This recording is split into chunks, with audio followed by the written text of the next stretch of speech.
Hey, what's happening? Testing, test. All right, we're good. All right, so this is gonna be a quick recap of where we're at right now. What's going on? So, watching these hearings about fentanyl, and this lady lost her all her sons died on fentanyl. They're all dead, overdose. But so COVID, remember that thing COVID? You guys remember COVID, right? So when COVID was going on, she says that the money that these kids used to buy fentanyl came from the government. Remember those stimulus checks? She said that that money was procured to buy these hard narcotics, and if only they didn't give the stimulus checks, even though it was like 4 years ago, that was used for that. So yeah, we're really thinking about that. You know, it's crazy. Like COVID, it's almost 5 years. Almost been 5 years since COVID, and it was it was hazy getting to that point, and after like just being in COVID, and like I can't even say we're post COVID. It's just people stopped talking. It was Ukraine. Ukraine really kind of stopped all that talk of COVID. But it's not post. It's still going on. There's still vaccines, and there's still it's all still going on. But what's crazy is just the state of America, just recent, just like as of very recent. So we're like two and some change in the administration of Biden and Kamala Harris, right? And you can even go like just to this year, like things have gotten kind of strange, like significantly and fast, very fast paced. Like I remember when they were doing these stories and everything, you know, they'd have some time go by, you know, and then they get you on a random Tuesday or something. It's nonstop. And what's really coming to mind are these. So you got the balloons. Remember the balloons, right? And then we're shooting $400,000 missiles at the balloons, and we're missing. Right, the confidence is dropping, but the price keeps going up. I mean, you're in a fighter jet, right? Multi-million-dollar aircraft, and you're shooting almost $500,000 missiles at a balloon, and you miss. That's the confidence. It's the confidence of where we're at. I mean, that seems to be on par with what's going on. And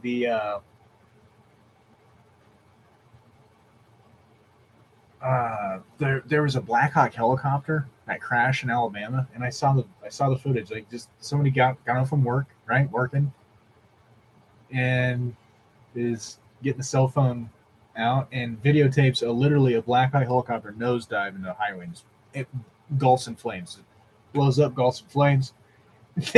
These aren't things that usually happen. These aren't things that usually happen in America. They seem to be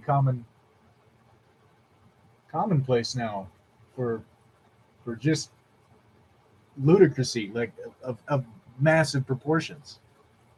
I remember the Uvalde school shooting because see, I have to remember all this stuff now in the COVID era. We're in a COVID era now. Anything past prior to COVID, no one's gonna remember about. There's new generations that were born in COVID, right? So that's kind of crazy too. Uvalde, they had 400 well-equipped law enforcement officers in every capacity you could possibly imagine: detectives, state police, local police, sheriffs, SWAT, and they're in the school and they're hearing blood curdling cries come over their lapel radios, right? The Uvalde chief police, chief commissioner, whoever, everybody was there, even the mayor. And they're just like, don't go in there. There's like, please help us, save us. Don't go in there. You need to just stay in there. And this all happened. Like, I think like America's really desensitized. Like all this has actually happened. Well, now it's getting so blatant. Now, how about I derail a train full of toxic chemicals, and then we light on fire and get it in the air, and now it's in the air and in the water and in the food and in the tap. And the president of the United States is like, I can't go there. I got to go to Ukraine. I got to give them more money. But you guys in East Palestine, you need to deal with it. right? You guys act like like the biggest disaster in American history just happened. All right, get over yourself. And he's like, I got to go do some stuff. And you go there, and it's like this is insane. This is on American soil. It's a war zone.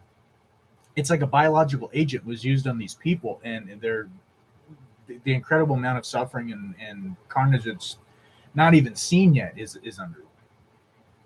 When I saw 2 weeks after the event that there was a family coughing up blood on camera from respiratory illnesses that they received from this event, it really sank in. And what this is getting to is America's going off the rails. All these stories that are happening are symbolic to the country at large. It's going off the deep end and fast. Like everyone's like, nah, man, there's years for anything like this. You're dreaming at this point. You are living on borrowed time as it is, and now you're saying, oh man, years and years, this is gonna.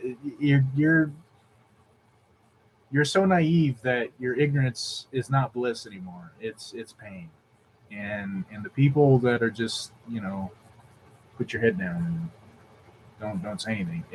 You can't hide from this anymore. It's unstoppable. There's so many other things. Like there's so many major things happening. There's so many little things happening, and then in between, like now we got artificial intelligence. There's an app now, Chat GBP. Hang on, let's go. I was talking to it. Chat GPT. It's artificial intelligence, and it's self-aware. If you want to have a conversation with it and actually will give you a meaningful response, this thing's it. And it's scaring people because this is not real. There's not a person behind it, right? You're not talking your life tech. This is artificial intelligence, and it's here. And now we have these deep fakes without videos being made. Like they could take my face, what I'm saying, and completely mask it as something else. Green screen backdrop, age me, change everything. It's crazy. And you have all these people, and they're like, what's going to happen? And we want to profit. We want all this stuff. And it's like, you people can't even read the Bible. You don't even know what's in that. What's a prophet going to do? The people are going to and fro. Like it's madness. Like in the church, it's just you have to distance yourself. There's so much madness in there. I had to distance myself because they don't know what they're doing. I added a lot of requests on Facebook, and I usually never do that, but I wanted to because it was just building up so long, and I got frustrated, so I was like, fine, I'm gonna add it. And it's the same reason why I didn't add it before. It's the same group of people. Yeah, gospel's great, but could you send money, man? I got this orphanage, I got this school, I got this whatever going on. Just send me your money, man. It's like you're no different from the world. You're no different from the lost world. Granted, third world conditions are harsh. In the United States right now, we're living in third world experiences. Absolutely, this isn't first world class anymore. This is third world status. We have a chemical spill on our own people. They're dying from this cancer, dying, death, suffering, mass casualty event, and we're just going on with our business. It's on the home front now. Like it's been in the home front, but it's at the home front to where you can't get away from this anymore. You can't distract your life with outside non-essential threats to hide from what's happening. The core fabric of whatever kept this place together is unraveling at a pace that I didn't, faster than I could have ever imagined. And really, COVID and the drug use and the layoffs and crime and obviously, maybe this is it. But now it's just you really have to look at it like I'm taken back by how fast all this happened right underneath our nose. I was remembering when I was at COVID. I think it was during lockdown or whatever it was like that. And I had to go to a Walmart to buy something. I didn't even know what it was, but I remember the interaction. And some lady walked up to me. And here's the thing: I didn't have a mask on. And it got to the point where you actually did need to have a mask in certain places because they would refuse your service. So even though you're like, oh, I got to be I have to set the masculine approach to not wear the mask. Well, got to a point where you would be denied service at certain places, even including state and federal agencies like the DMV, the hospital, places of this status would deny you service based on the mask. If you didn't have it, you're not getting in. So you had to wear the mask in certain circumstances. So at Walmart, it was still encouraged, right? And I remember I just wanted to go in, get something, I was going to be out. So I was like, no. And I was approached by some lady, and she said I killed her grandma because I did not wear a mask. And I never met this lady's grandma in my life and anything, but her story was just I was killing people because I didn't have a mask. And it took about 5 years. We're going into the fifth. We're in the four. It's kind of this gray area. We're four in right now, but we're getting to five, so it's kind of crazy. Half a decade. And they finally came with a study and said that the mask didn't work. Well, I could have told you that at the beginning, but there were people wearing. It got to the point where people were wearing like 4 masks, an N95 and a respirator and a paint mask, and like people were wrapping scarves and stuff around their face.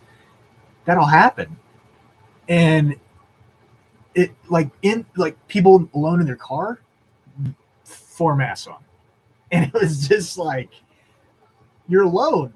I mean, the windows are up, you're alone. I mean, that's the mentality was going on, and now it's this, and it's just the disconnect was real. We're into that now. We're going into 4 years into that event, and people still haven't grasped everything else that's going on. We have trains going off the rail. We have our military fighting balloons. Like, things are really crazy, and what's really gonna just really ruin your day or your life is this crash. And it's the thing that people are joking about, like, haha, it's okay. If the trajectory of this crash, like the magnitude of how big this crash is going to be, it will dwarf 1929. It will dwarf the Great Depression. Like, I don't think anybody can really appreciate it. Like, nah, man, I lived through 2008. It's going to be okay.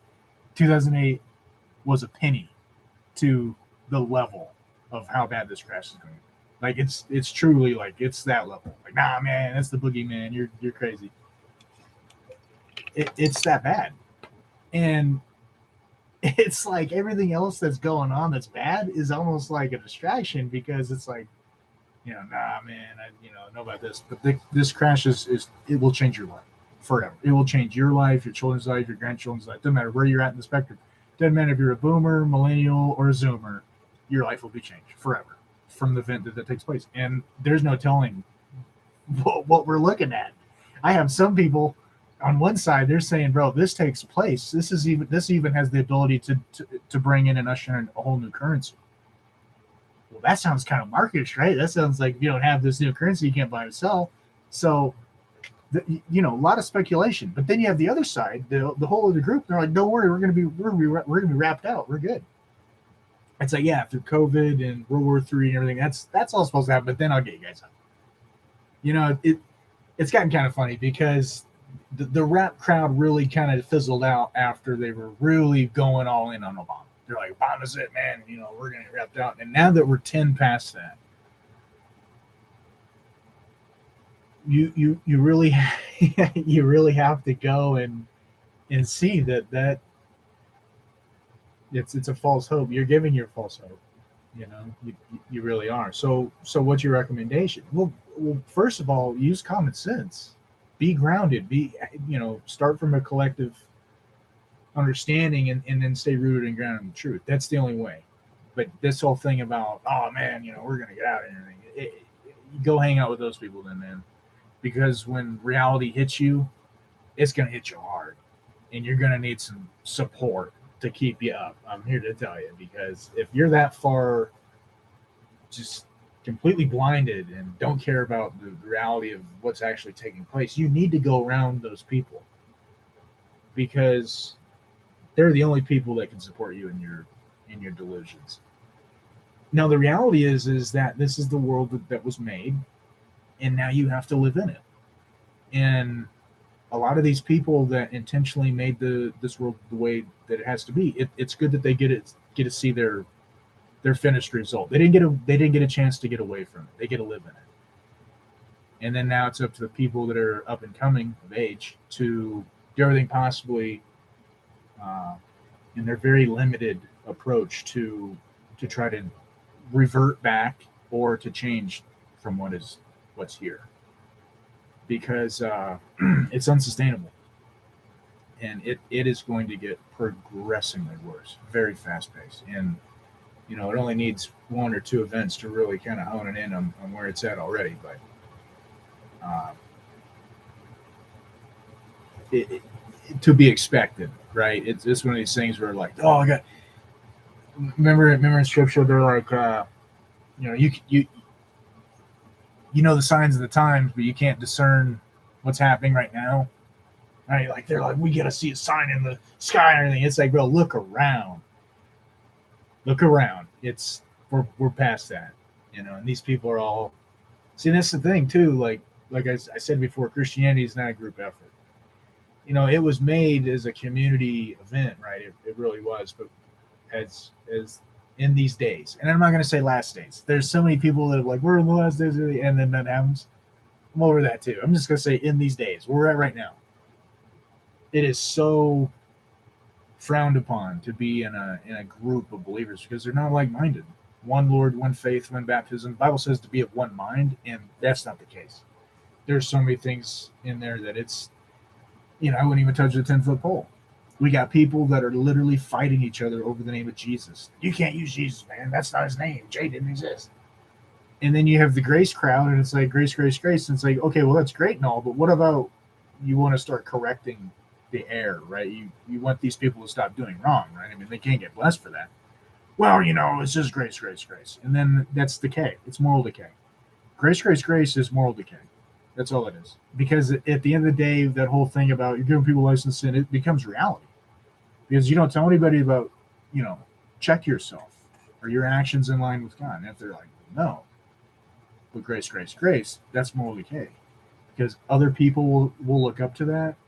They won't see any need about conduct, discipleship, anything in their own life, works, maintaining. None of that's it. That's completely irrelevant. It's just grace.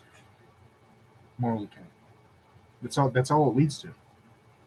When you read the scriptures, it's not just grace. Grace is great, but it's structured. If it's just grace, grace, grace, it doesn't hold its own. Grace and law go together. And there are so many grace believers that are abolishing the law, doing away with the law. And that's never been the case at all. Paul to Christ, to Moses, the law has its purpose. To do away with it is anti-Christ. I've come not to abolish the law, but to fulfill it, right? And then we get to Paul. Do we forbid the law? God forbid. No, we establish the law, right? We don't do away with it. We establish it. That's our order. That's our structure. That's what it's based on. Because check this out. Going to the casual side of things for a minute. In the spectrum of man's law, in your grace only mentality, I don't have to follow the law. I can speed and litter and jaywalk and all these things and no consequence. But though, if you went to go do those things, that you would be held to a consequence, right? So what makes you think that it's different with God? See, the big thing of that is they say, well, I can't see it. Well, can you see death? Because it's all around you.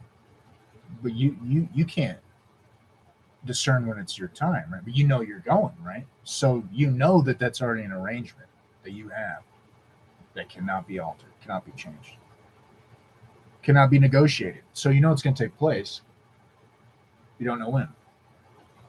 You don't think that the judgment might take place after that? Even seeing how death itself is a judgment? Because the Bible talks about, there's a death. And in Revelation, there's a second death. Do you see how that's very distinct? Makes a clear depiction that there's this one, but then there's this one. The Bible's trying to warn you about the second. The Bible says worse you have to go through one. But if you got to go through the second, you're going to know you're definitely gonna know. So it's like, okay, the second that, yeah, that's where it's at. That's where it's at. That's where everything's at. This place is so temperate. It's crazy. Like uh, the the flower fadeth, the grass withereth, but the word of our Lord liveth forever. Because everything else perishes. Like that too. It's crazy.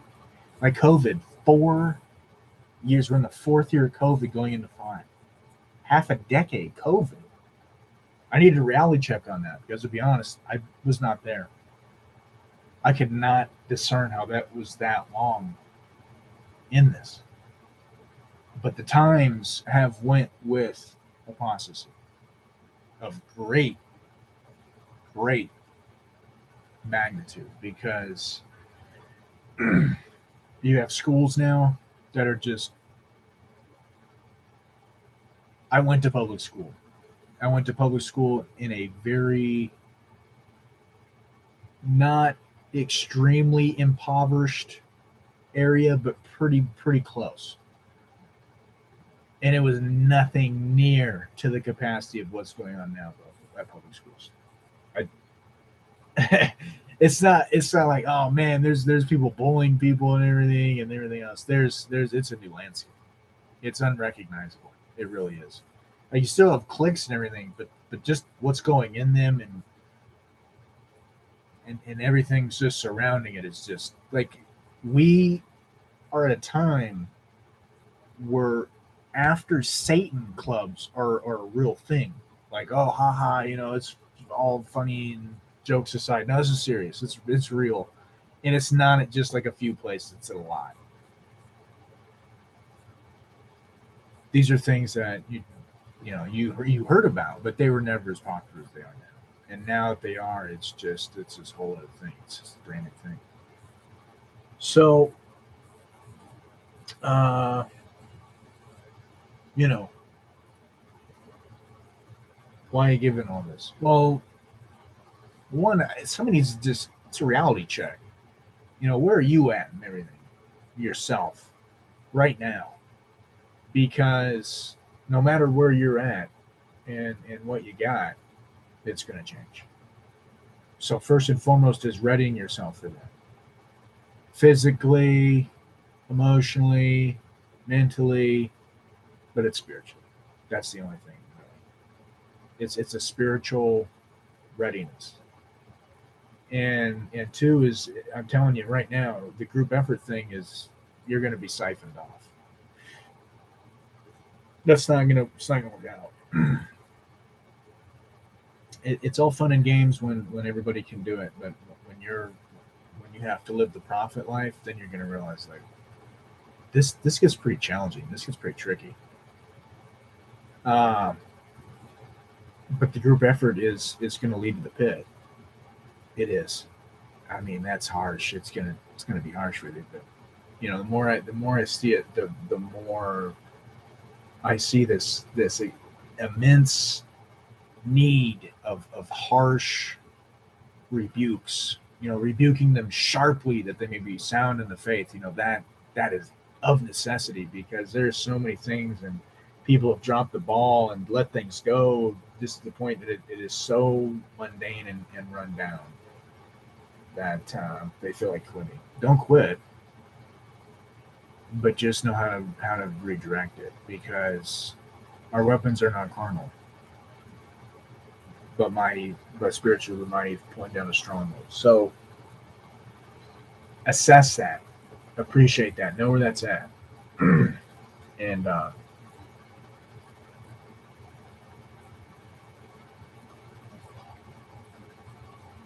just know that this decay is affecting everyone. If you live here, right, it's affecting you. And kind of going back to the body of Christ in the United States, of the 50 states, it's collectively a body, right? It's a country, and the whole thing about it's rotting and decaying from the inside. That's like a cancer, right? Because it's inside the body, it's inside the borders, and Left unchecked, it will kill you. Same principle, but collectively to a nation. The damage being done systematically has the potential to truly unravel the seams of established reality and basic moral principle. Where once that's eroded, there's enough uh, manpower on the other sides to all these other spectrums, 87 genders, and the trans ideology, and all of that. There's enough voice in those camps now to where they have a very solid trajectory to get those passed, to get those pushed, to get those moved through.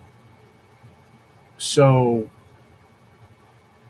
there's still uh, resistances at large, but it only has so much time. It's holding, but it's the levees in Katrina.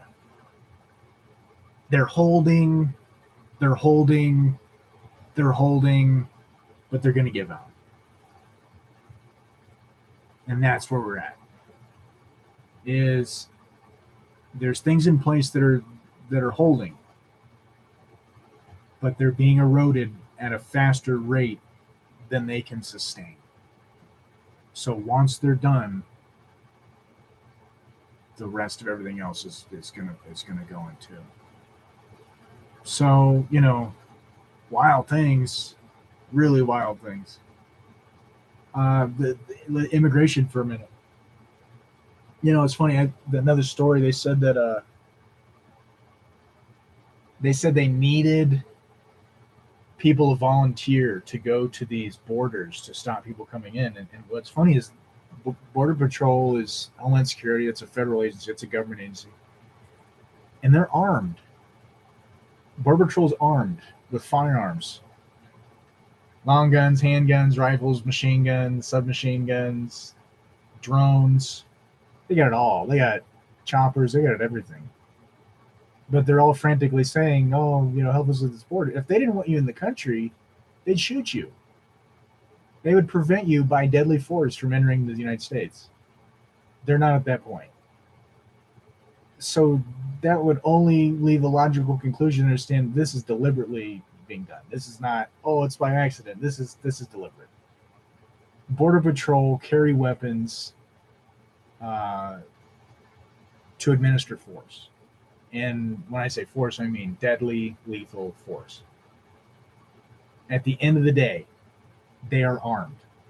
Federal employees that are going by an agenda or going by orders to allow this. There's no why it's really again it comes down to why volunteer for something that is deliberately being let happen. It's being let happen. They're armed federal employees. It's not like they're standing there with walkie talkies, right? Like, oh, they're not security guards, people. They're armed. So all this is being done. I can't say about the train. I can't say that, I'm not saying they're deliberately doing these things. And I say that just because somebody says, why not? How do you know it's not like that? Because check this. I've seen the infrastructure. I've seen these rail. I've seen these rail lines. They're bad. They're really bad. There's actually they snapped a video of this train coming through on another rail line in Ohio. I don't even know if it's by East Palestine. It doesn't even matter because the rail road was so bad that as the train was going through, it was literally like this, and it was jumping off the rails. And this is a thing that happens every day in the United States. Our infrastructure, our own infrastructure, is completely, it's at the point of full repair, and and now we're gonna have train derailments, and there's something else, something exploded, or another train derailment. It doesn't even matter.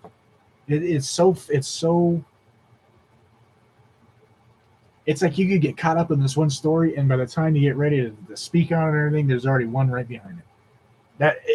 the rate of which this is going is incredible. It's extremely fast paced.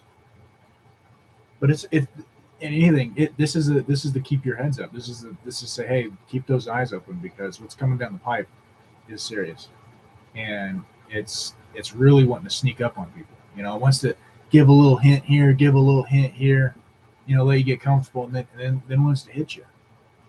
I would say, be sober, be vigilant, be very on guard, because all these are warning signs. They have to be, America is literally coming off the rails. It's going at full speed. It's kept its speed up, but the rate that it's going and what it's pushing is going off the rails. It can't hold. It can't sustain. Thoughts and prayers. Don't say thoughts and prayers. I feel terrible about East Palestine. I really do. That's terrible. I mean, these are American people, hardworking American people, conservative area. This what it is. That's why Trump went there. It's a conservative area. But the illness and death that they will experience from this is beyond words. This was such a bad event that it made people contemplate leaving generational heritage at the wayside because they had to get out of there for their own safety. That's how bad this is. Chlorine gas was used in World War One. This is on our entire community of people in the United States. And we're just like, don't talk about it. It's weird, man. It's getting to the point where it's like, well, it didn't happen to you. What do you care? The next event could happen to you. So, try to show some of that American patriotism, whatever's left, and think, we should really be thinking of the people that live inside our own borders, because our own countrymen are dying from this. And just a lot of other stuff's happening. So, I don't know. It's not really watching on the wall. It's not really someone sound the alarm. All that's been going. At this point, it's just bracing for impact. The United States is going to make an emergency landing, and the unfortunate thing is they're not going to tell you ahead of time that it's going to happen. So keep all trays and center consoles in the upright position and brace for impact, because it's ready to final push. So I'm not going to sit here and speculate what it is and on this date I know that this is going to happen. That's stupid. Okay. Robert Breaker was a date setter. He was a liar. He was found guilty of this so long ago. The fact he wouldn't own up to it is his whole persona. Him and Gene Kim are trying to be fillers for the doodler abortion. Peter Ruckman. No, abortion's not murder. Peter Ruckman, that guy. They're trying to be standing for. Anyway, they're filthy liquor. The whole thing. Anyway, God bless. And I want to get some word out there. Didn't forget. This is just taking a step back. Just kind of looking at like what is going on down there, and more to uncover. So just anybody struggling, anybody like, man, things getting really weird, anything going on. Hey, I'm right there with you, man. Or woman, I don't know who you are. Hopefully you're one of the two. There's 87 now, so you gotta really be careful. But anyway, if you're one of those groups, I'm right there with you. And just get out of the kill zone. Get out of the kill zone and brace. Just might have to prepare for emergency landing right now. So just be ready for that.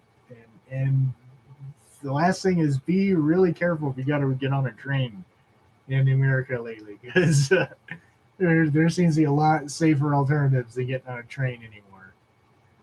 I think I've been on a train maybe like 3-4 times, and I don't think I'll be getting on one anytime soon. So just this one.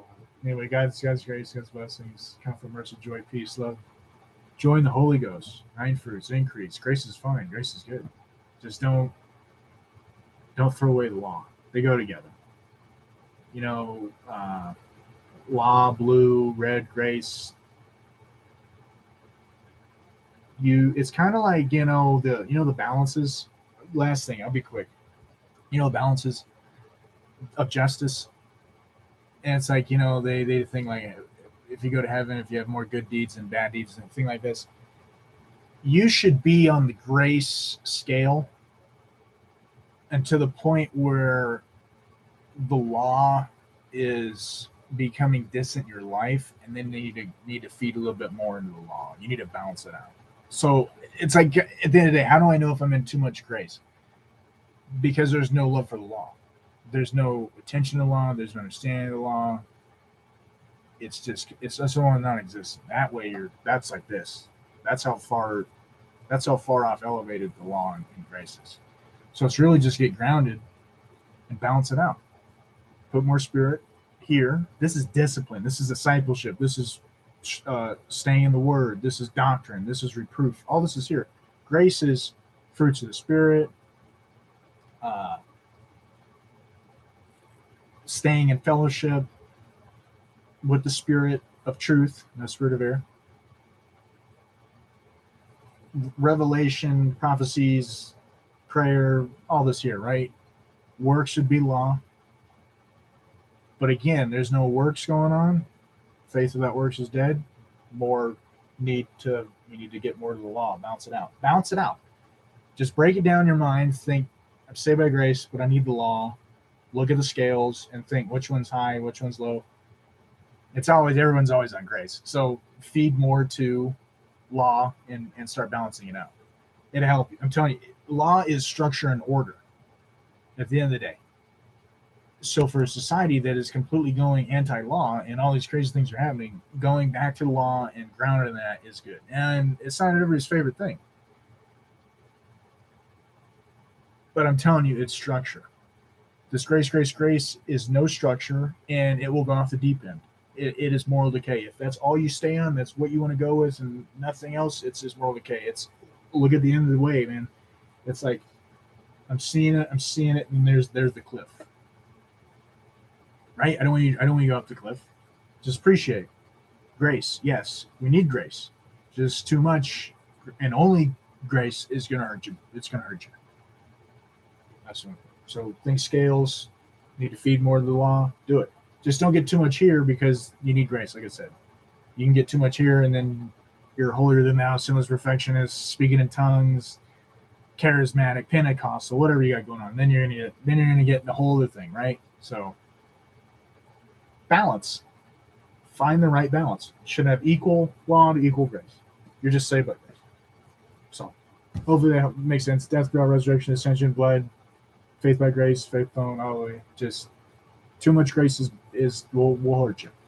You drink too much water to kill you, right? That's my case. Anyway, God bless. I'll pick you up on the flip side. I know what's going on. Just be ready for anything, but be vigilant. These are times where it's like you can't really slack anymore, man. These are serious things happening. Be sober, be vigilant, be watchful, and in prayer. God bless.